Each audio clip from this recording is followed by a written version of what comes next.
So in today's episode, we had a guest that hits close to home, his father and my grandfather, Rich Richardson, who we know as Peepop. It hits really close to home that he was here and that we were able to pick up on his life and record that and have kind of that connection, kind of see where you came from with your dad being an engineer and all these things. I liked how you pointed out that, he was a hard worker, so that encouraged you to be a hard worker and just things like that. Yeah, it's interesting because I had Charlie on. He's my son. He didn't go into engineering, but he was the son of an engineer, and I was the son of an engineer. I did go into engineering. He never got a PE, but he was the engineering of the phone company, right? Bell South in South Carolina. So we'll learn all about that, of course. But so it's just an interesting episode in that regard because it's close to home. I mean, it's my dad. I think the listeners will enjoy that, and just also I think you're going to get a lot of education on things because I do buildings. Most of the people involved in this AEC in this podcast or listen to it are mostly building in type things, whereas this is the phone company. And a different realm. It's a different realm, so you're going to really learn some new things about fiber optics and sound and binary versus analog sound. It's actually quite intriguing, and it was the type of thing that I remember being intrigued with growing up. I didn't necessarily ever intend on going into engineering per se, but in other words, I went there through a different path. But I do think that osmosis of engineering in my life, that having that in my life helped me realize that engineering was something I wanted to do. Yeah.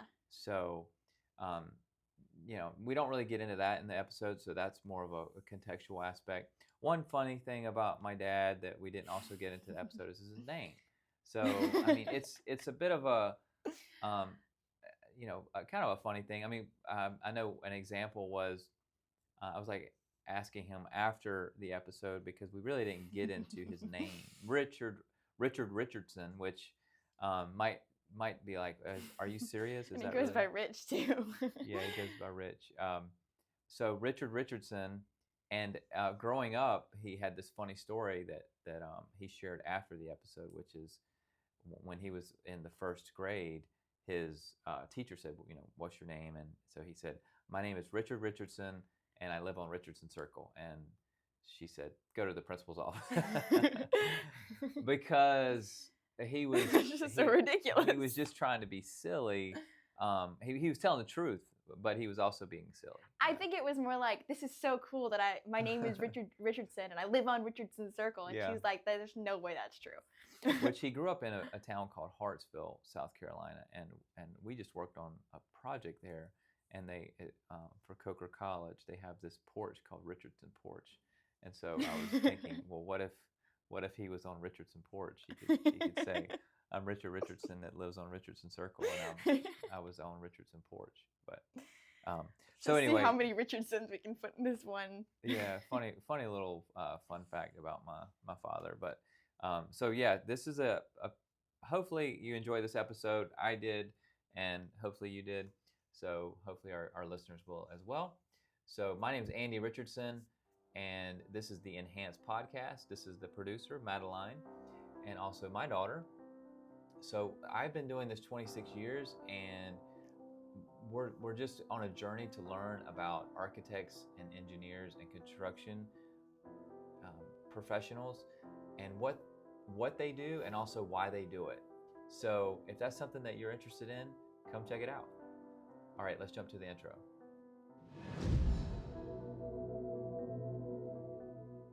Welcome to Enhance, an AEC podcast, where we learn the why behind AEC professionals so that you can learn your why. So welcome to the Enhance Podcast. Well, thank you. You ever been on a podcast before? No. All right. Well, it's just a good time to share a little bit about yourself, and you've been listening to the podcast a little bit though, right? Right. So you kind of very interesting. Okay. Awesome. Well, you know our format then. So the first thing I like to do is throw a bit of an interesting curveball, I guess. So if your career was a movie or a TV show, what would be the movie or TV show? Jeopardy. How about that? Yeah, you have to say what is Jeopardy. Oh, Jeopardy is a game show. Yeah, I know, but you have to say it in the form of a question, right? Oh, okay. Yeah. Well, I was answering your question. Yeah, no, you're right. You're right. What No, is Jeopardy? Okay. What is Jeopardy? So no, I'm just kidding. Okay, so yeah, why would you say that? Well, in life, a Jeopardy is always a hazard in whatever you do. So, Yeah, but there's positives and there's negatives, right? yeah, okay. The daily double and you don't get it.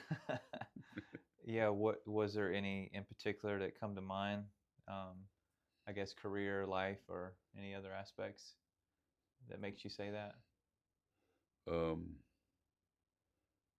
Well, I mean, went through a change in life when I became a Christian. Okay. Everything in my life changed a little bit. I mean, so I went from one aspect, underachieving, undermotivated, Mm-hmm. to achiever and a highly motivated person. Okay, so, and what age were you when that change occurred? 25. Okay, 25. Yeah. What were some of the biggest things that were going on before that versus after that? Oh, I mean, obviously, we're a PG, but what kind of aspects? I'm not sure I want to publicize the before. Or you could share what you feel comfortable. Yeah. Well, I was in the Navy and a typical enlisted sailor.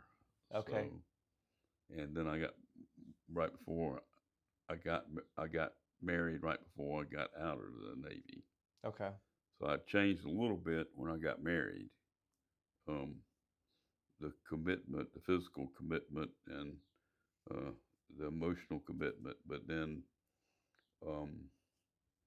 I still was satisfied with doing just enough to get by at work and stuff. So, right, but you had a family to support, and you wanted to do what you had to do to support the family. right.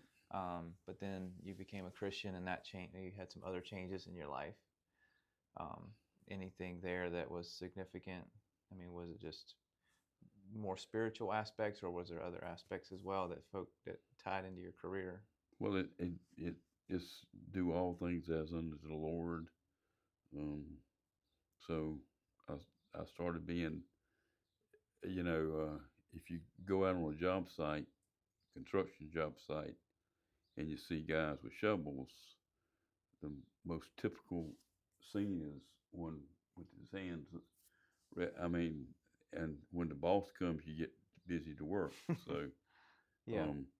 Okay. So who's your boss? And you don't have to worry about who's watching because you always know that the Lord is there watching. So, but anyhow, so I mean, that's a great work ethic right there, and I can say, obviously, we'll give a little bit more primer on this, but you're my father for the audience, and I mean, I saw your work ethic growing up, so that was one of the things that I learned, and also one of the things that we talked about when Charlie, my son, was on here as well, was work ethic. So, and I could share that as well. So just seeing that was never something that I felt like you were ever not working hard. I always saw you as a hardworking man, and I definitely appreciate that, teaching me that and helping me understand the value of that.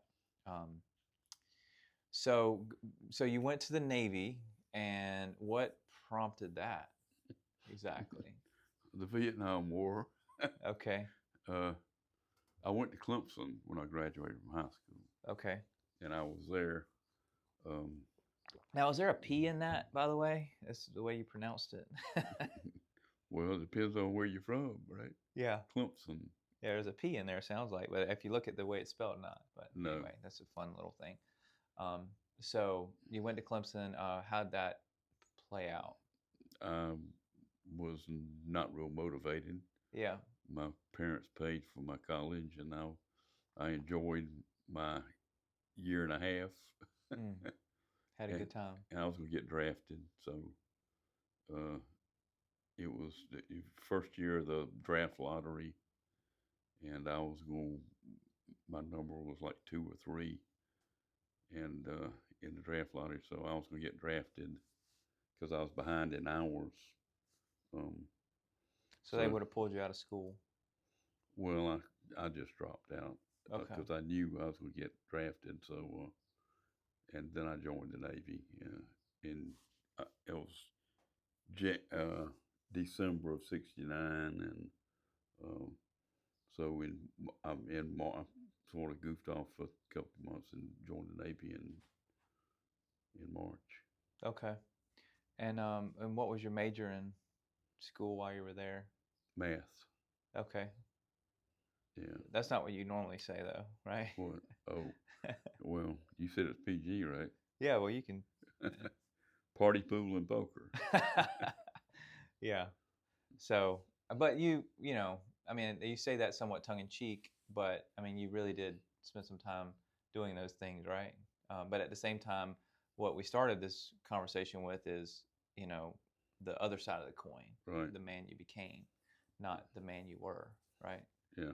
So that's the light at the end of the tunnel is, you know, you can have that moment and then also change and become something respectable. So you majored in the 3 Ps. You went to the Navy, and how was the Navy? Was there anything there that shaped your life or anything? Well, I really got a lot of benefit out of the Navy, and I was not very military, but I was a fireman and interior communications fireman. I was a E3 after boot camp, and I was a I seaman. I went to A school in Chicago, 13 weeks of electronics and electrical theory and stuff like that. So that was a good basis for me. And then I went to about a year and a half later. I went back to 13 weeks of C school, which is a advanced school, and I was a gyro technician, ship's navigation system I was on DDG-18, the USS Sims out of Charleston, and I was a gyro tech on that ship.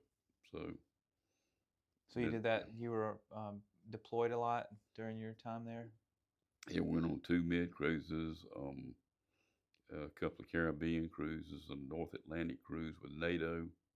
We were the only American ship in that cruise, and then we went to dry dock in Charleston, and then we took a cruise to 6 weeks at Gitmo in Cuba, Okay. which is where the East Coast training ground where after you come out of the shipyard you run testing. They got all kind of test runs out there in Cuba.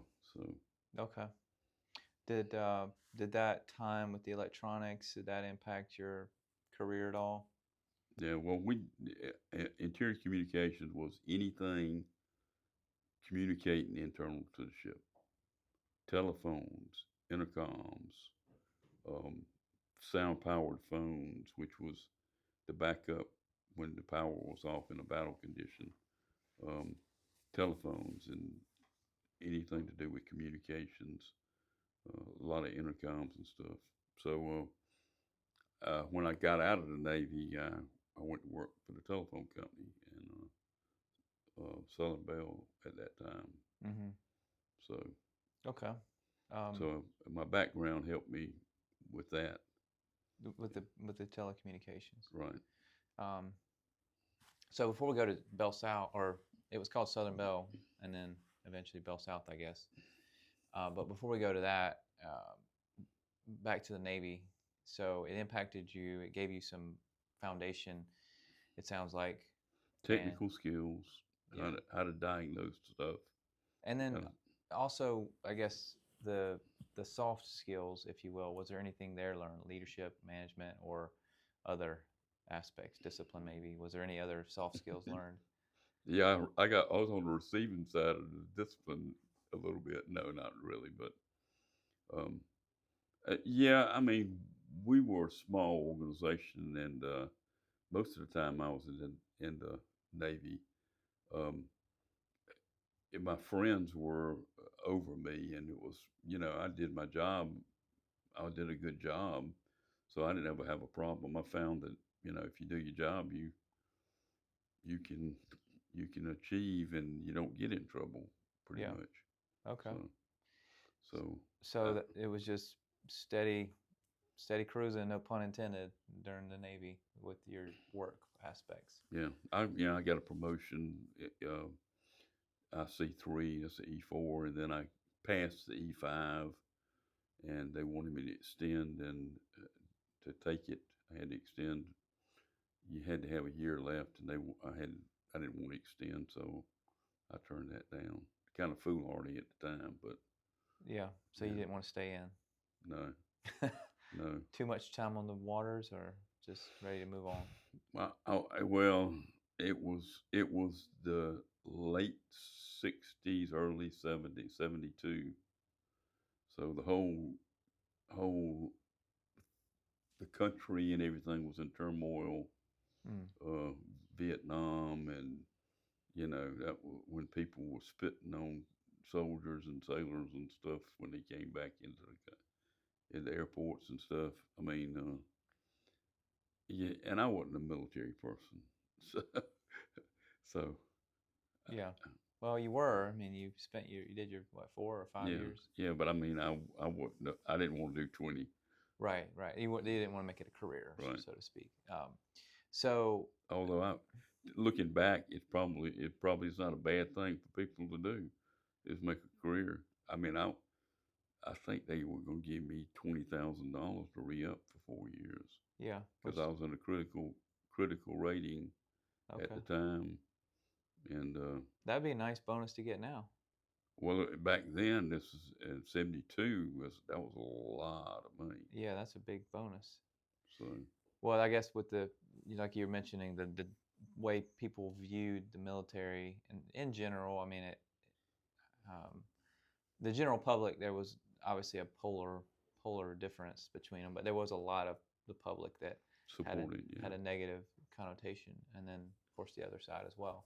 But um, but you mentioned your major, the 3 Ps. Did those extracurricular activities carry on through into the Navy at all? Oh, I told you I was a typical Navy guy. Yeah. Yeah. So, what's the most? Was there any particular aspect of that rings a bell that the audience might enjoy, like a little story or something from that? Maybe not. Yeah. Okay. Well, one thing about it, maybe you can tune in on a different level, Yeah. or catch up with him on a private level. He'll tell you a few stories from the Navy, but or catch up with me. I'll tell you a few too. But nonetheless, there was one thing about the Navy that I really appreciated, which is a lifelong friend that you gained. Yeah. So that's really cool. I mean, some people don't ever have that type of friend, but you did. You had a lifelong friend. Would you like to explain that or describe that a bit? Sure. Name was Pat Van, and Yeah. we went, totally different people when I hit.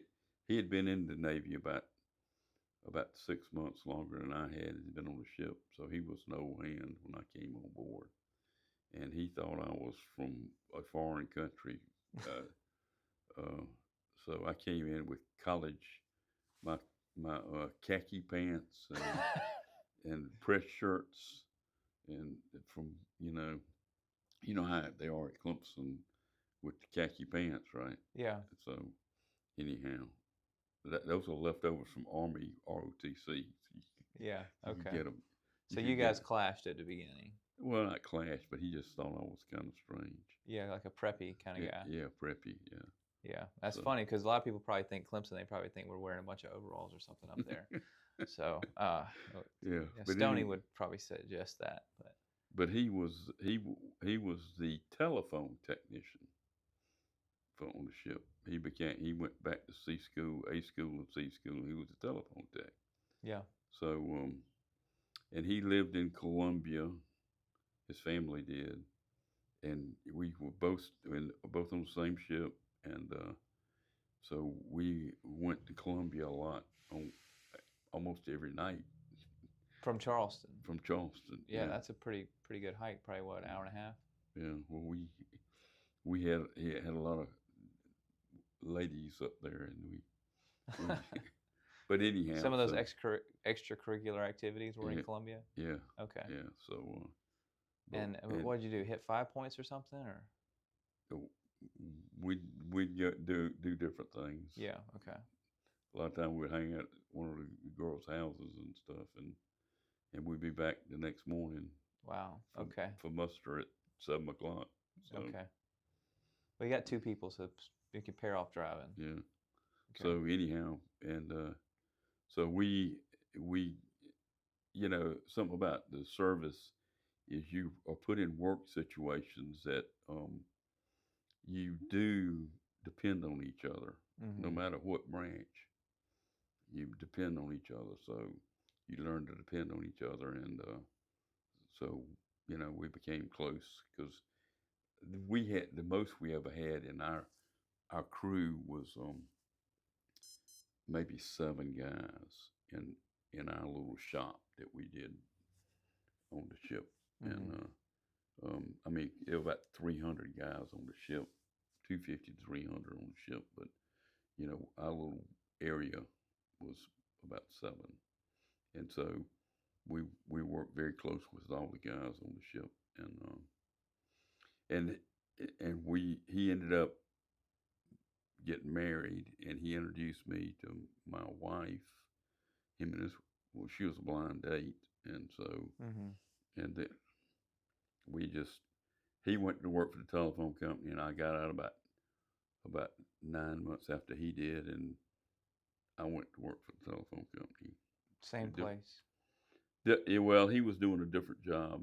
He was an installer, and I went to work as a lineman. I was climbing poles and doing the heavy construction stuff. And Okay. Were you resting your hands on the shovel, or were you working? No, I was climbing poles. Yeah. Yeah.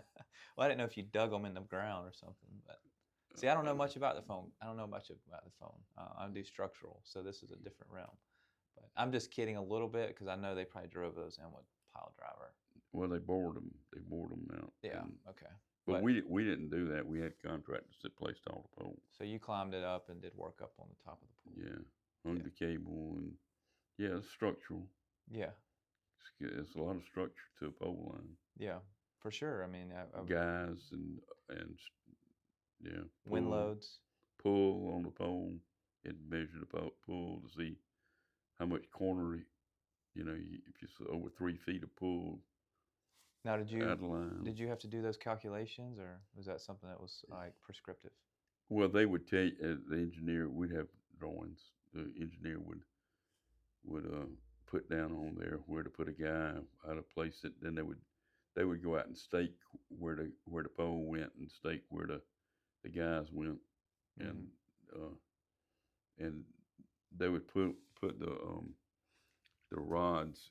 The contractor would put the rods in, and the line crew would place the strand, the overhead strand, and then the down guys to keep the pole from pulling over. Yeah. Okay. So, and then you have dead end guys, and then later I started working for the telephone company, and I about a year in, 2 years in, I went back I had forgotten more than I'd ever knew at Clemson, so I just opted to start all the way over again. and I went to Midlands Tech, and I started off in electrical engineering, associates in electrical engineering, and I would work in the day and go to school at night, and then I had to change jobs because I couldn't get all the classes I needed at night, so I took a night job with a telephone company. You could bid on jobs and move around, so I took a night job and worked 12 to 8 12 to midnight to 8, and then went to school in the daytime and I had to change my degree. I got a associates in general engineering, so I didn't have a specialty, but I had a lot of. I took surveying classes. I took some thermodynamics, all kind of different courses to get my degree, associate's degree, and mostly was in electrical. But so anyhow, I got my associate's degree, and then I was still working for the telephone company in a craft.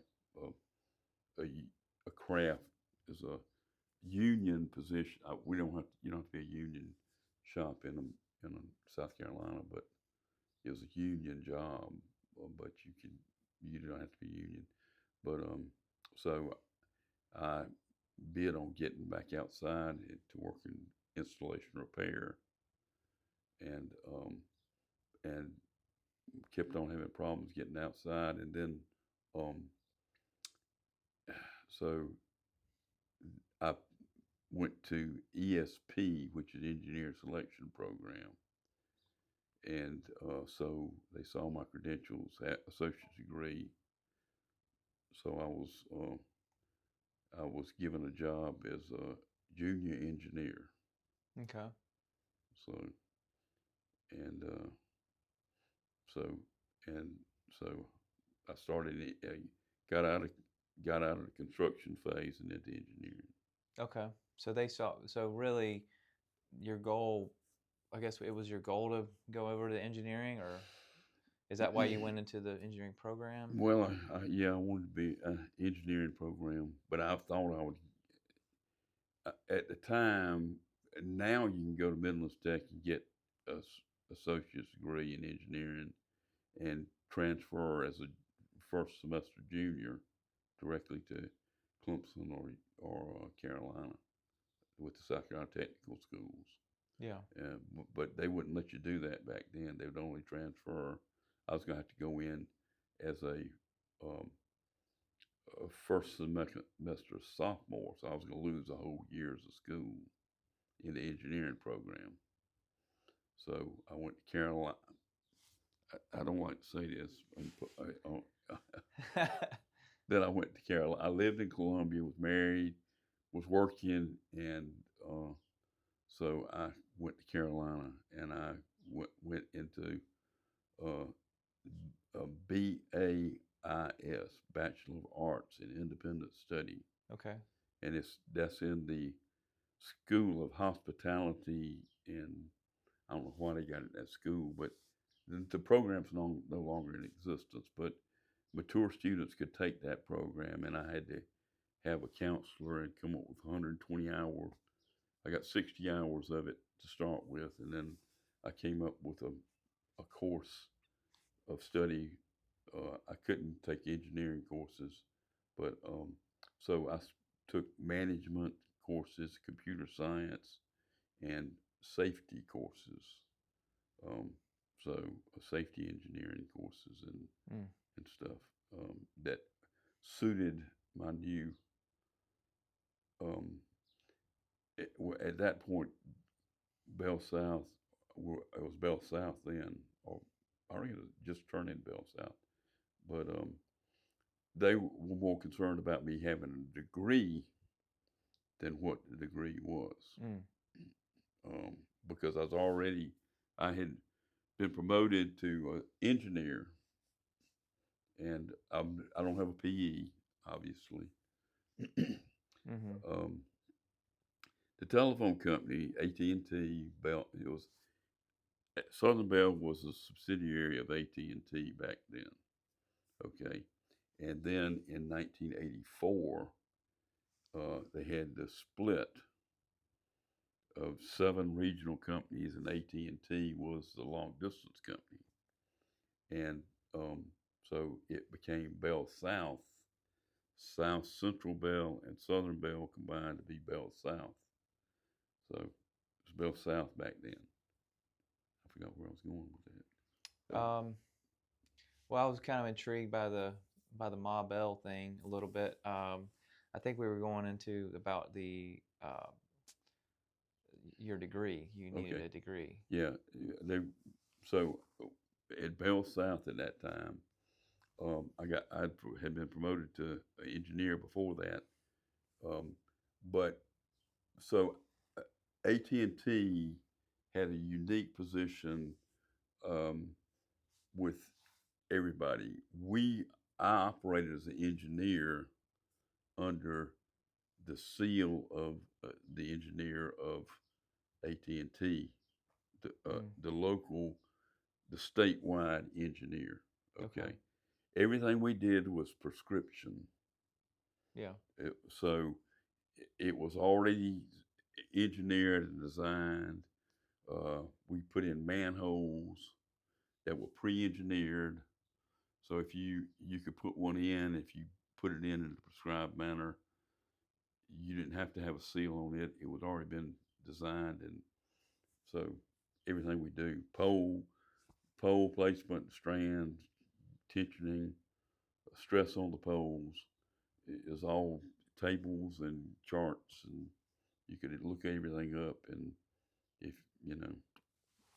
Yeah. So if they just go put in a phone line over here, they don't have to have that engineered per se.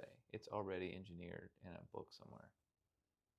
Well, I mean, the field conditions change all the criteria, but the prescriptions are all figured out. Yeah. So nobody signs that particular site per se. Well, the individual that designed it, but it's sealed under our auspices, the AT&T auspices. Yeah, at a high level. Right. Okay. That makes sense. So back then you were doing a lot of phone lines in the air. Was there much in the ground at that time, or? Yeah. And but those well, were it depends copper on wire, or? Well, in new subdivisions and stuff like that, you put in buried cable. Buried cable, yeah. Okay. That was the preferred method, is to bury it. Okay. You don't have the weather effects, corrosive environment like down here. If you put it in the ground, you don't have to deal with the corrosion of the air. You don't deal with hurricanes and aerial storms. But then there's a whole different set. You deal with water companies, electric companies burying theirs, gas companies. So you have a lot of cut cables. So it's a different kind of. Yeah. So we tried to design, and I was an engineer, and then my next job was I was a I don't even know what the title was anymore, but I was the project manager, and my job was to design all the large customer special applications in the state of South Carolina. So I was on the state staff. It was a regional area in South Carolina before that, and then I was on the state staff, and I had special projects. Okay. And that's where you, would you say, ended up at the end, or you kept? No, there's more steps to this. Yeah. Okay, what was? Well, that was at the very beginning. We began fiber optic before anybody else did. Meaning, anybody else, in other states or other companies? Any other companies? Yeah. Okay. Bell South. Bell South, AT&T Bell South. Okay. Western Electric came up with the design, which was AT&T, of fiber optic cable. You know, Western Electric came up with transistors. Okay, so they're the ones that introduced transistors into the world, and they fiber optic cable, uh, lasers, LEDs, all those things came out of Bell Labs, Western Electric. Bell Labs, Western Electric. What does that mean? I mean, it's a part of. Yeah, you had the regional under AT&T. You had regional companies: Southern Bell, Southwestern Bell, regional. Then you had the laboratories, Bell Labs, and then Western Electric was the manufacturing facility for AT&T. And that was out of the Silicon Valley. Was that where that was located? There was a lot of it in New York. Okay. Mars Hill, New Jersey, is where the lab's biggest lab part. I mean, of course, it was nationwide stuff. Okay. So I was just listening to something about Bell Labs, but so they came up with the fiber optic cable. When did that start becoming something you started installing? well, it started back in the mid '70s, but developing it. But my real first thing, we started putting in. You have local facilities and you have inter-regional facilities. We call them trunk cables. Okay. So that makes sense. connecting Charleston and Beaufort would be a trunk cable. Right. Okay. Then you have stuff tying the network together locally. So we would put in from Columbia to Charleston, or from Columbia to Newberry. Those were the first fiber optic cables that went in for the long haul, because the economics and the transmission characteristics of it. Yeah. It's a lot more complicated than. Yeah. What is why did they go to fiber optics? Like, what's the advantage of it over copper? Because copper was the way it was done before, correct? Yeah. Well, it, you can take. We put these copper cables in, 3,600 paired cables, and they weigh about 5 pounds a foot. A linear foot. A linear foot. Okay. Okay. It's pretty heavy. Yeah. And you got to put them in somewhere, so we had to build conduit. Okay. Okay. And you had to build manholes between the conduit to terminate the cables, because you could only get them so long, because you can only pull them through the conduit friction wise. Now, is this braided wire, or is this like one big round piece of copper? It's twisted pair. They're pairs of wires. Okay. So you'd have 3,600 twisted pairs. You can have, I mean, there are lots of sizes, but in a main haul route, it's 3,600 pairs, right? So then they discovered digital transmission. The old days, everything was analog. Mm-hmm. Okay, then they found digital transmission. What's analog mean? I mean, I think a lot of our listeners know, but just Analog means it's got a sinusoidal wave to it. yeah. Okay. Okay. Digital. It's either on or off. It's a 1 or a 0, or in the case of fiber optic, it's either a light or no light. Yeah. So that's called. Some people call it binary, right? Right. Yeah. Okay. Okay. So they went to digital, and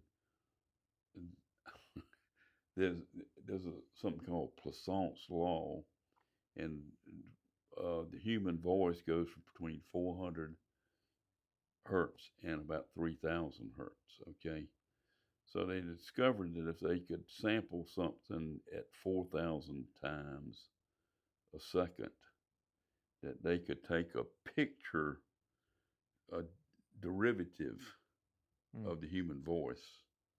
They could take a picture if they could sample it that many times. So then they had these electronic devices that they invented that would do that.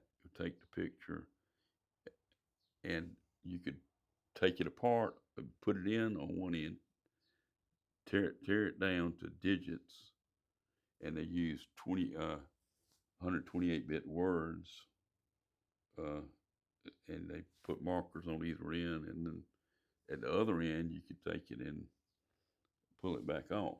So, and you could take and you could put, I don't know if you've ever heard of a T1 or a DS1. Yeah, I mean, I've heard of it. T1 line is like top of the line, right? Well, no, that's Used to be. Used to be. Okay. Yeah. So you could put 24 voice channels over a T1 line. Okay, so now I can over two twisted pairs, 4 wires, I can get 24 channels out of it. That Okay. was when it was copper. Now you can shoot it through the fiber cable, and you'd have 2 fibers, a transmit and a receive, and we'd actually have 4 because we'd have a transmit and receive and a backup. We had a redundancy. So now you could put 2 fibers in the very earliest things and get 24 channels. Okay. But then they started multiplexing that.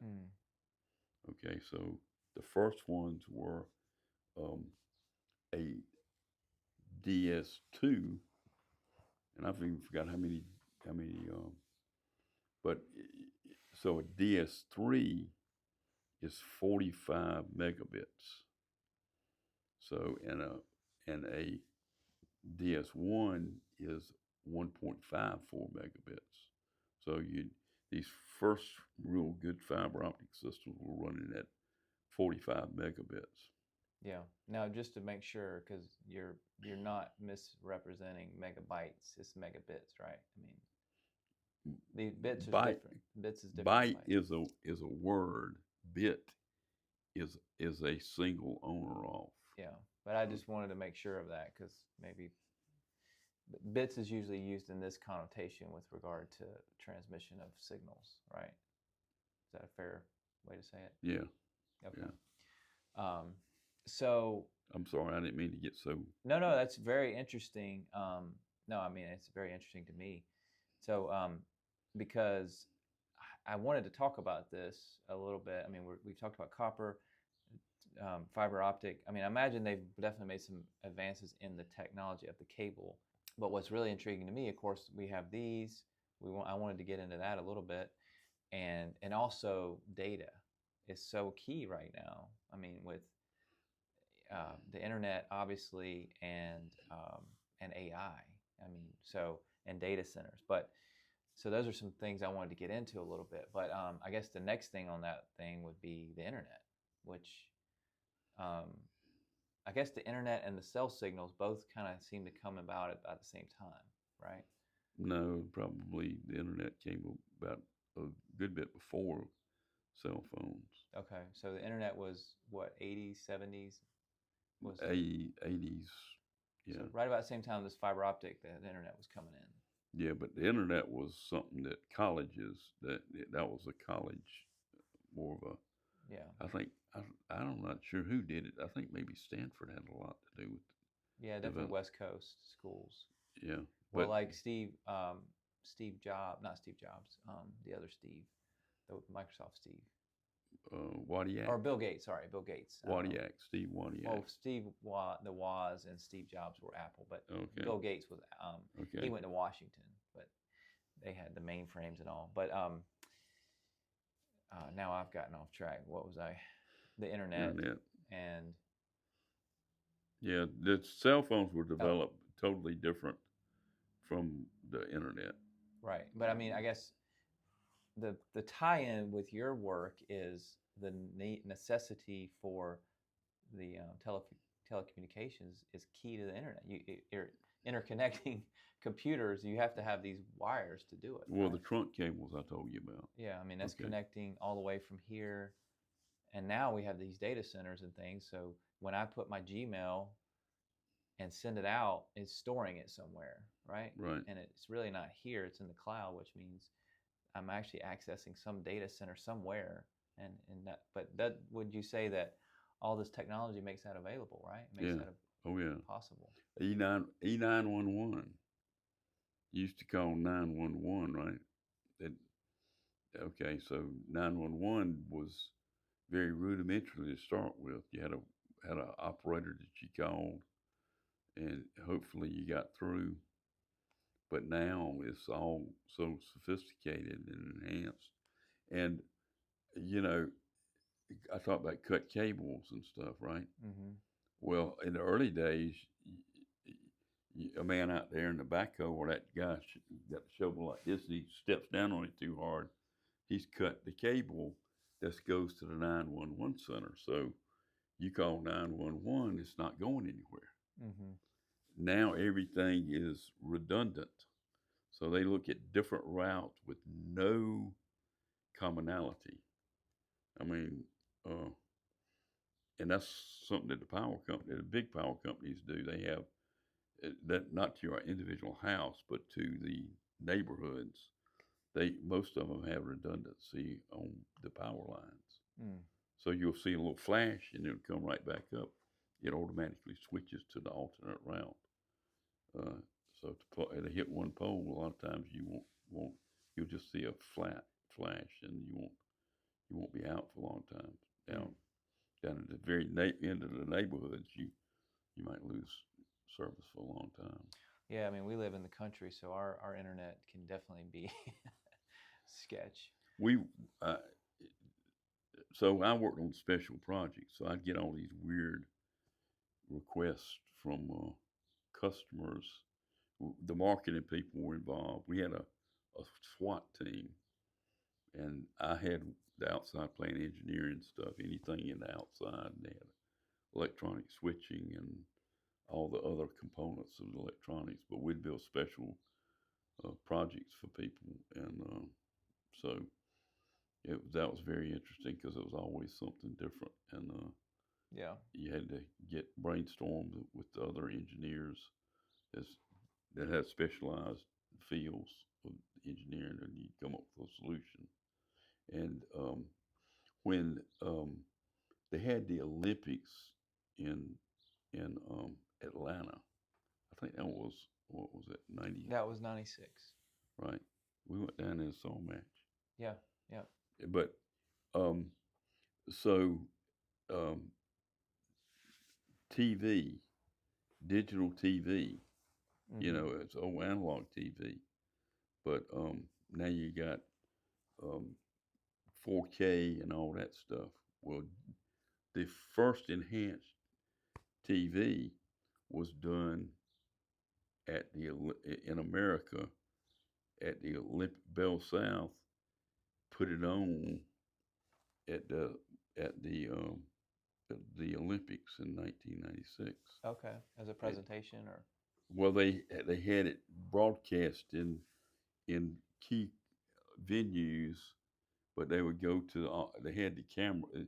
Sony made the first cameras, and so, but I was involved with helping to design the fiber network to run that.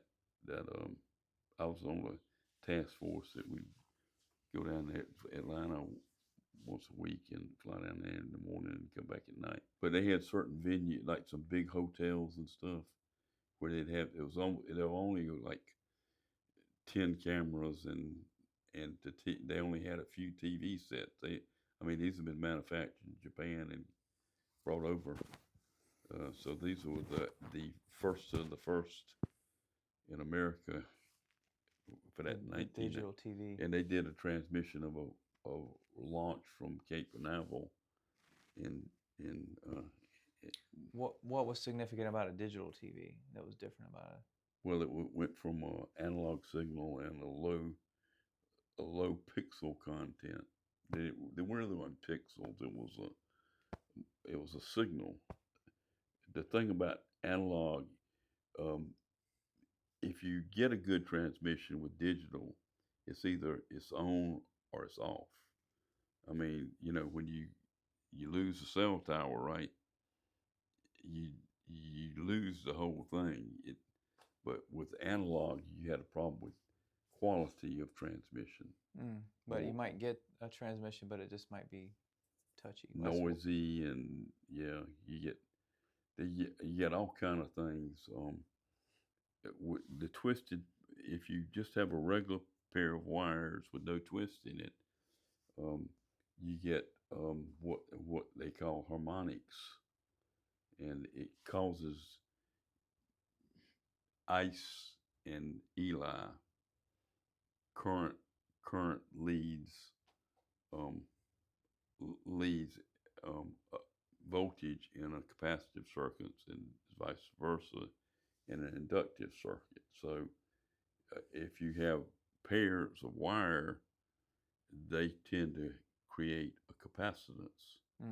So the further you go with them, you have a shift in the phases. So you get more distortion with analog in that case. Now with the fiber optic cable, I mean,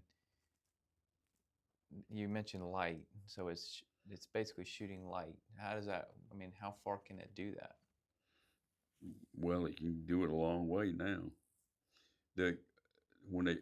There's multi-mode cable, which was a bigger dimension internal to the little.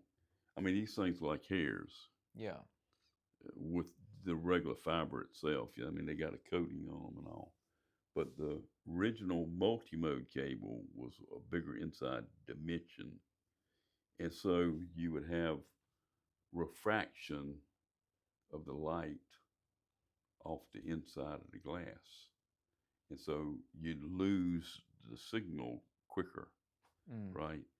Single mode is a smaller diameter cable, and they keep getting better and better. They learn that they start off with a big tube, and they spray all kind of different chemicals in there to help the refraction, reduce the loss from refraction. So the quality of the cable continues to improve, but then also the quality of the laser. Started off with LED devices. The lasers are much different. They have a lot better quality, so you can shoot a laser longer than you could an LED. Now they do it. They multiplex the lasers with different frequency of light. So you might have 4 or 5 or 100 signals going down the same fibers. They're like one fiber is getting different signals? Yeah, they're different frequency. They can strip it off. Oh, wow. They put it in 4 or 5 different signals at one end, and then they strip it off, and they know what they're looking for at the other end. So, wow. So it's really sending multiple signals down one fiber. Well, it's a transmit and a receive. Yeah. Okay. And it's doing both at the same time as well? Right.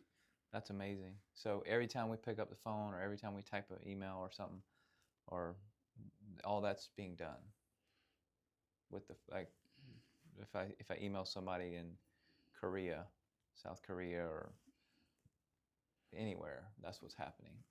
Yeah. Yeah, it's pretty amazing. Pretty much. Yeah. But it's a lot faster than it used to be.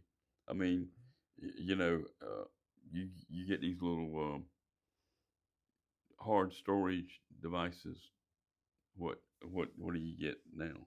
I mean, terabyte. I mean, it used to be terabyte. I haven't even bought one in a while. But you used to be you get 10. My first computer, I was also the support engineer at one time. So I did all the budgeting for a district. So and all the administrative work for the district for all the engineering people. But my first computer, my first PC was a 10 megabit computer. And now, is that megabit or megabyte on that one? Well, the computer is megabit, right? Well, normally those are bytes. Okay. Usually bytes, yeah. Like terabyte or megabyte. Okay, megabyte. Yeah, but 10 megabyte. It was 10. It was 10 or whatever was in that. Yeah, not much. No, but I thought I was hot. I mean, I was the first one in the office to get one like that. Yeah. So I remember Texas Instruments, 1K, Yeah. and you didn't have any storage. There was no it was no. 1K. Wow. Yeah, That was a calculator, basically. it was the first PC. It was a personal computer. It was a Texas Instrument. It was 1K, and you had, when you cut the power off, you lost everything. You had to reprogram. I mean, it was. When you use cards, right? I remember one time I saw you had a stack of cards that you brought home. Yeah, but that was the mainframe. Yeah, okay. That's different. Yeah, that was it, doing Fortran at Carolina. Okay, that was for school. Right. Okay. Yeah. Okay, so a lot has changed in the phone industry, and then the cell phones came along in there. Did you have any involvement with the cellular phones, cellular towers? Towers, yeah. Well, I mean, I didn't put the towers in, but we provided the communications from the towers too. You know, they can use microwave too, but we've landlines are more dependable than secure and dependable than transmission through the air. Right. So but now that's basically the standard, right? Yeah, but there's a lot of encryption now and stuff that they want at one time. I mean, people used to, back in the early cell phones, they could steal your calls. Yeah. Well, they could do that on a landline too. Right. It's a little harder though. I mean, in fact, that's one thing that speaking of Steve Wozniak, he talked about that. Like when he was young, he would do they called it ethical hacking. Have you ever heard of that? It's like you go in and you hack things, telecommunications or otherwise computer mainframes, for the purpose that it's ethical in the sense that once he hacked it, he would call them and say, "Hey, I hacked your system. You might want to fix it."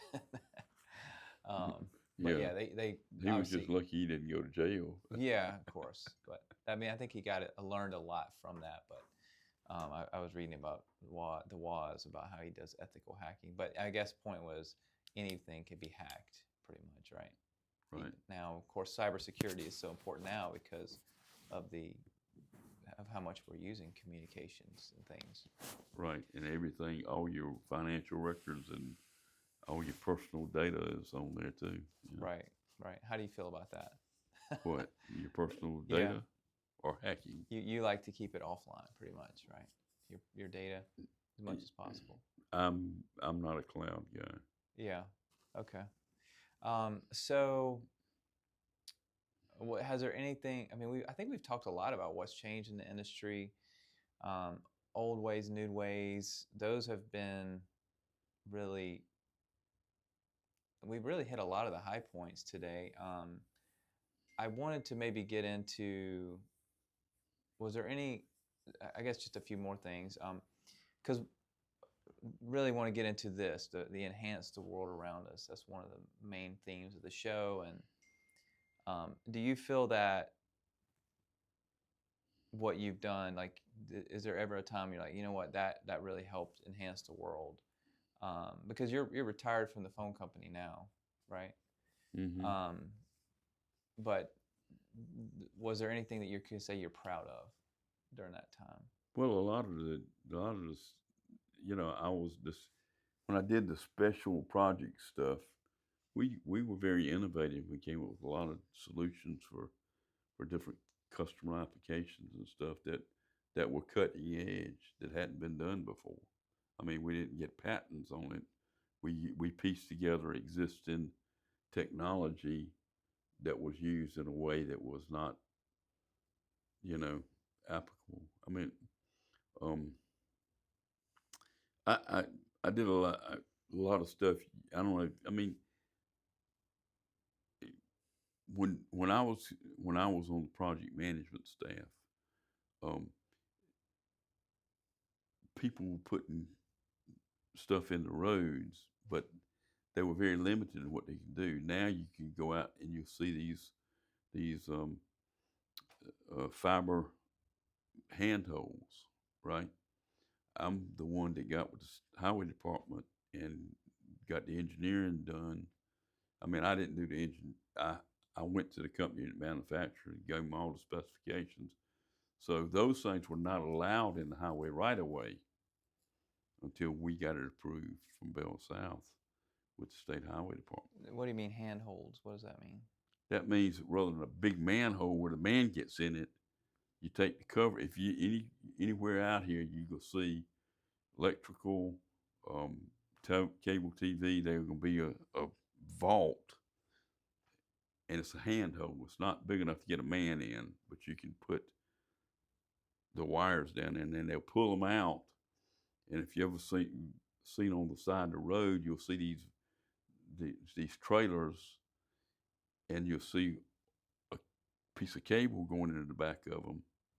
Well, they're splicing fiber cable in that trailer, and they'll put them back in that manhole and store them down there. But it's actually a handhold or it's a manhole? It's a handhold, yes, excuse me. And so now, is that better, the handhold? Well, it's a lot cheaper. Okay. And if you put in a lot of places, anything you reduce your cost and speed installation. I mean, putting a manhole in is very technical, not just from the installation, but the operations. If you go into a manhole, you got to test it for gas. You got to blow it. You got to have lights or whatever. If you're working down in that manhole, you got to have an environment that's safe to work in, and so all the other implications around the safety.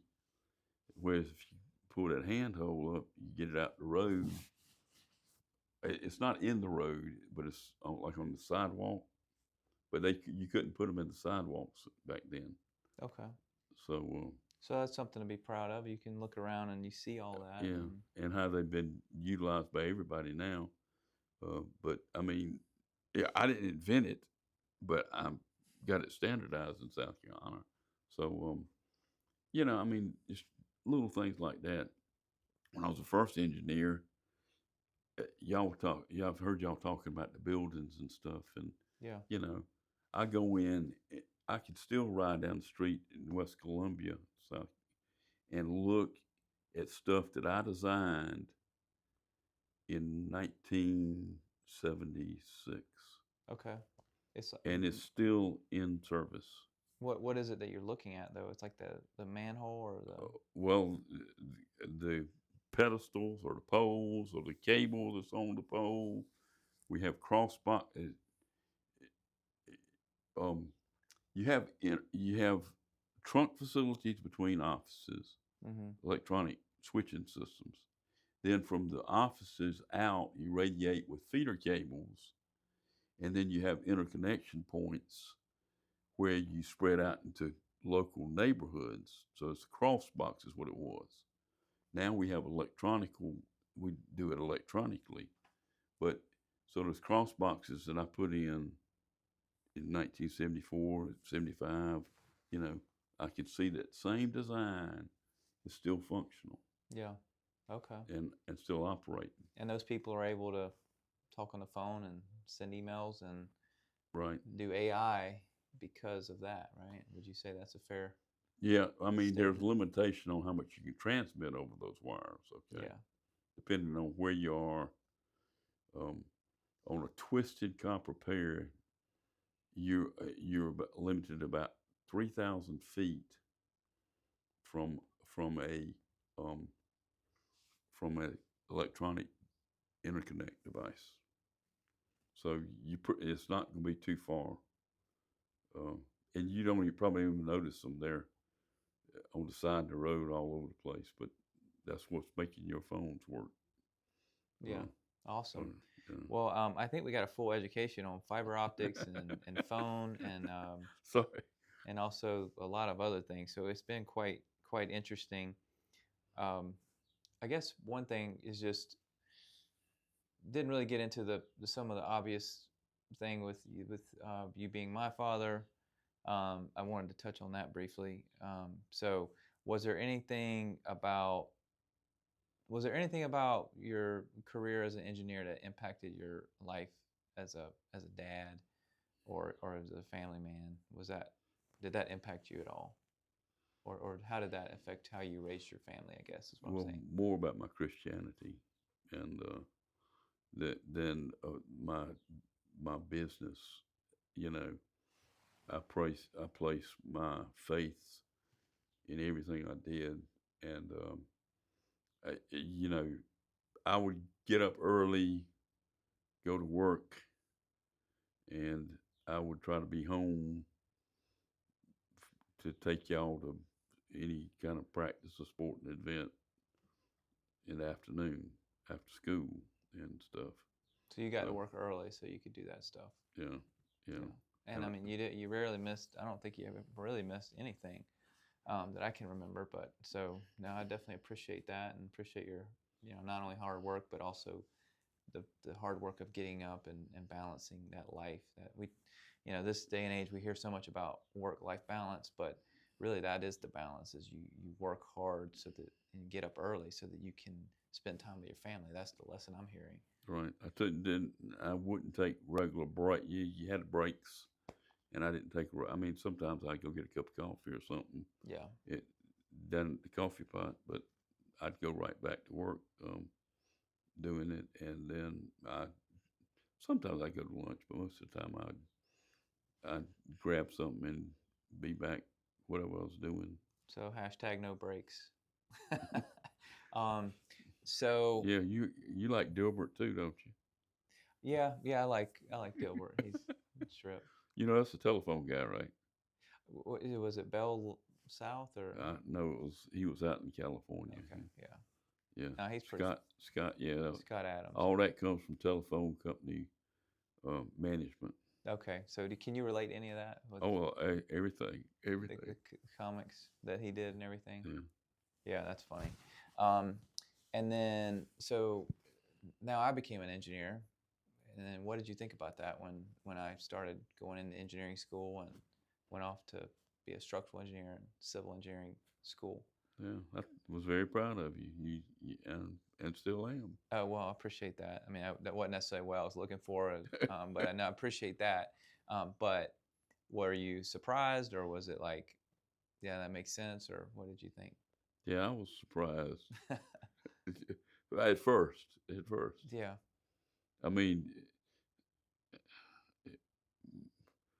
I don't.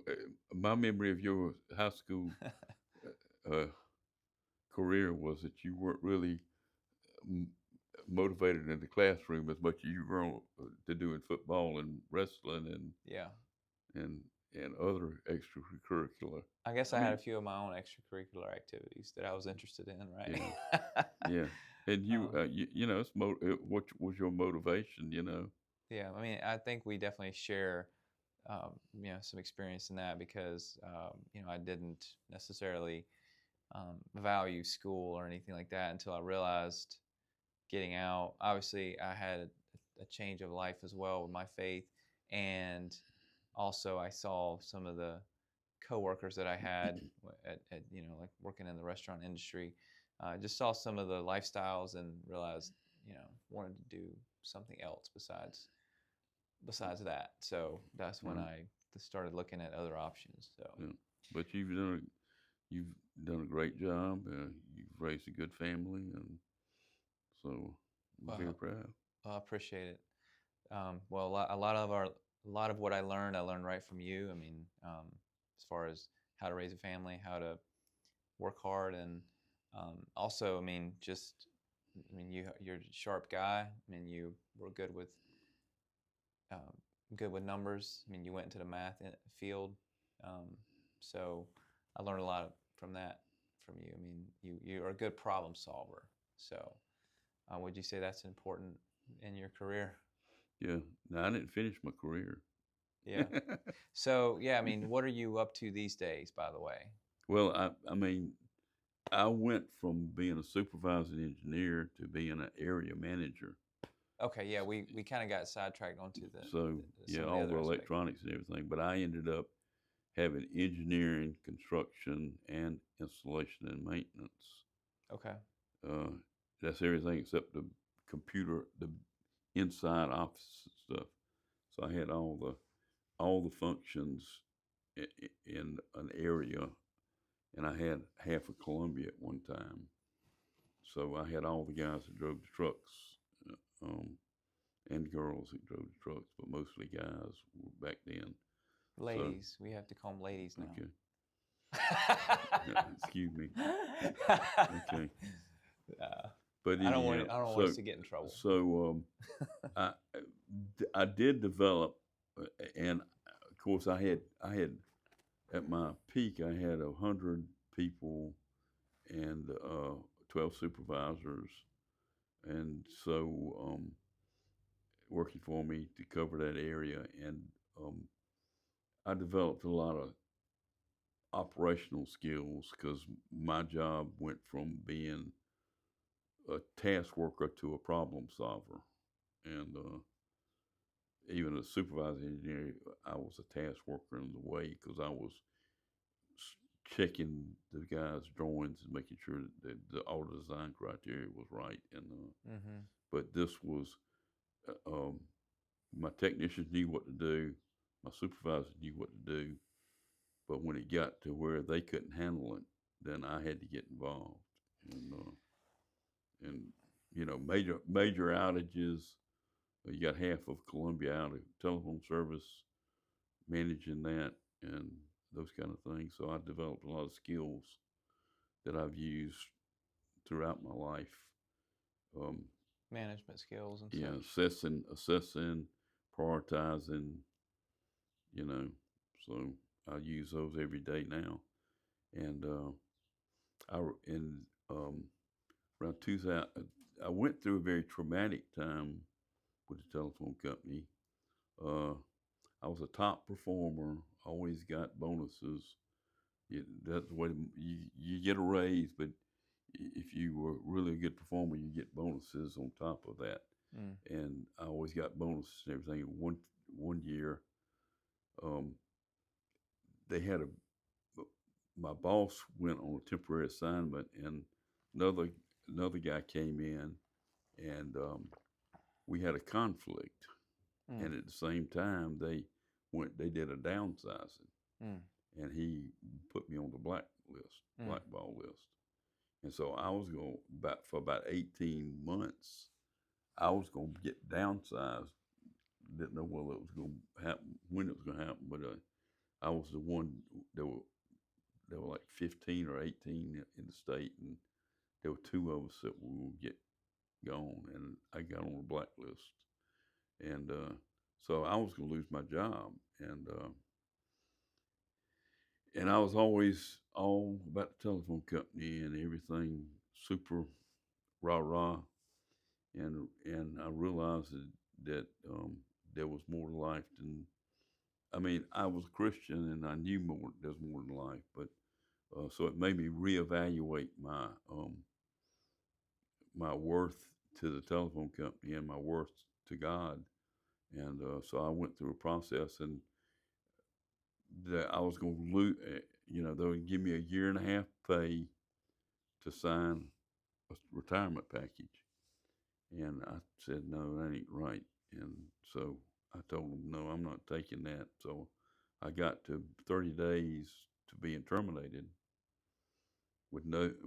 I mean, I'd gotten a retirement package because I had enough time, but and So you were going to get that in lieu of or in addition to? in addition to my retirement package, a year and a half pay. Another salary for you plus retirement. Yeah. Okay. Yeah. But I didn't think it was right at the time, and so I went through a desert spiritually and emotionally during that time, and prayed. And 30 days before I was going to get terminated, one of my peers decided that they were going to retire, and I was the only one qualified to do that job. That the retiree, I had been in that job before, and she had taken it when I changed jobs, I was the only one in the state that could do that job, and so I went from uh, nothing to indispensable, and just like that. But it didn't change my attitude. I still wanted to do the best job I could do, but I was not going to sell out as much for them. And then that was about 2004, 2005. I stayed around a few more years, but the Lord said, "How much is enough? Mm. How much do you need?" And so in 2007, I retired. I could have stayed another 10 years, another 35 years, and so I wanted to do volunteer work, and so I've been doing that since 2007. So Okay, so you've been out almost 20 years, yeah, but you're still getting retirement, or? no. Oh, okay. Yeah, so you've been working a little bit though. Well, I took a lump sum pension. Okay. I had a 401k and I took a lump sum pension. The way it works is with a pension, if I'd have gotten monthly payments, um, I'd have gotten my pension. Um, if I wanted survivor benefits, then they reduce that by 10%. And if if you die, then your spouse only gets 50% of the original amount. So I was 50. I retired when I was 57 and a half. Okay. And so if I'd have died when I was 58, you know, my my my wife would have gotten half of what I was entitled to as a pension, whereas I got all of my pension. It's time value of money. Mm-hmm. So I didn't get as much if I'd have lived 20 years taking a monthly pension, but I got it all that day I retired. So I put it in IRA, and so Okay. so that is my pension, my Yeah. my IRA, You put, and then you were able to manage it the way you wanted to. yeah, and I still have the same amount as when the day I retired in my IRA. Yeah, that's awesome. And I know you get up and you look at that spreadsheet, and you got that old computer you use. So what program do you use for that? It's like Excel or something? Well, I do use Excel, but I got a accounting that goes back before 2000. But what program do you? Parsons Money Counts is the accounting software. Okay, and that's the same software you've been using for 25 Still years? using it. Parsons, is that's a phone company thing too, isn't it? No, it was Intuit. Intuit bought them out. Oh, okay. QuickBooks. They bought them out because Parsons was too good for them. Okay, but So you're still using the same program, I do. and it's not connected to the internet. Well, you can connect it to the But internet. the program you're using is It's offline. hard drive. It's Yeah. hard drive. Yeah. Um, I'm about to. That's a 32-bit. I got two computers, by the way. I got a laptop and I got two desktops. Okay. And but that one is still on Windows 7. Windows 7 Wow. and a 32-bit processor, Yeah. not a 64-bit. Now, what is the reason for that? You just have Well, you that just cheap part, or what? No, I got a new computer. I don't hardly I'm being use a little hard on you, but what's the reason for that? because Parsons takes a 32-bit processor, and you can't upgrade. It's got to be all the new computers run 64-bit. And you like that program, basically. Yeah. But you're pretty good with money, right? Yeah. Oh, I mean, yeah. obviously you said you hadn't touched it, and also No, I've touched it. I've just hadn't touched the principal. the golden goose has remained intact. Right. So, which is awesome. But the reason I was going over to the next point was, which is what I guess you're still doing some consulting, right? What's your job? I do taxes on the side. Yeah, you do taxes, and we're out of the tax season now, but I guess you do some consulting in between tax seasons, or Not really anymore. Yeah. I do a lot of volunteer work. I'm very active in Kairos Prison Ministry. yeah, I I've been doing that for 29 years, and I'm another program called Jumpstart, which is a transition prison ministry. It's a 1 year in prison, and then you can transition out of prison. 1 year housing, get you a job, mentor, uh, anything you need for the first year. Okay. So, um, yeah, the prisons, and then that when COVID hit, they shut down the prisons, and so I was looking for something to do. So I now volunteer at a 1 day a week. Providence Home. I was there this morning. Uh, it's a transition home, 60 beds in Columbia, and then I'm on the board, and I teach a Bible study and at another transition home called the House of Peace, and it's only 16 beds, but we're looking to expand that one. So you're putting your money, so to speak, where their mouth is with your faith. It sounds like, and really serving the community. Right. And we can thank Bell South to give you that pension and to help you do that from via obviously. Bell South through God though. Yeah, and obviously you worked hard, and then you kept up with that golden goose. So, and that was definitely use of wisdom and use of your knowledge and ability to manage money well. But I wanted to go back briefly to the Bell South thing. You said 35 years. Mm. I mean, that's a significant amount of time. That's your career. You spent 35 years. You don't see that these days. Mm-mm. What's your thought about that? Well, that was people came on, and it was a family business. And if your family, I mean, they would hire you if your family. Now, my family didn't have anything to do with the telephone company, but if you were a veteran, and I had credentials in the telephone fields, I was a shoe-in to get a job. Mm-hmm. Okay, so being a veteran is a good thing. Even today, you get priority treatment by a lot of people, and Yeah. as a veteran, it Well, means that you can, to get out with an honorable discharge means that you can cope with whatever comes about. yeah, that's a significant thing. I mean, you serve the country, and thank you for that. And then also, you were a service person, I guess, a lineman, and served that way. And I mean, and then you went into the management side. So you really were able to, and now you're serving through these volunteer projects. Right. So that's really cool. So thank you for your service in all fronts.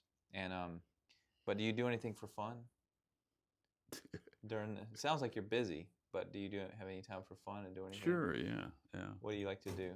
Well, I like to beat people at games. Yeah. What's your favorite game? Well, I can't get anybody to play in Columbia. I like Catan. Yeah. Okay. Yeah. You're pretty cutthroat. Would you say? About equal with you. I'm pretty competitive. Yeah. Yeah. Competitive. So yeah, a lot of people don't think that about or know that about me, but I can be pretty competitive. So, awesome. Yeah. I have 3 guys usually come over on Saturday nights, and we play some kind of board game or cards or something.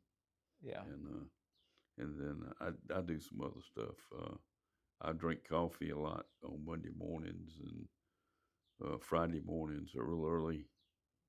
Groups meet, drink coffee, and talk, share God, and then I do movie night on Wednesday night at my house, and have 2 or 3 guys come over for movie, and so. Yeah, sounds like fun. So if you ever want to come play Settlers of Catan, you know who to call. So is there anything else you want to share today with the audience? I mean, you've instilled that in your kids too, right? Which part? The competitive part. Yeah, competitive. I mean, I don't necessarily try to do that. I think it just comes out. They definitely follow your footsteps. But our kids tend to be competitive as well. You don't like to lose, do you? I do not like to lose. I mean, but I don't either. which I think, for me, I think, because I'm a very shy person, actually. How do I have a podcast? How do I do the things I do, run a business? It's because I'm competitive.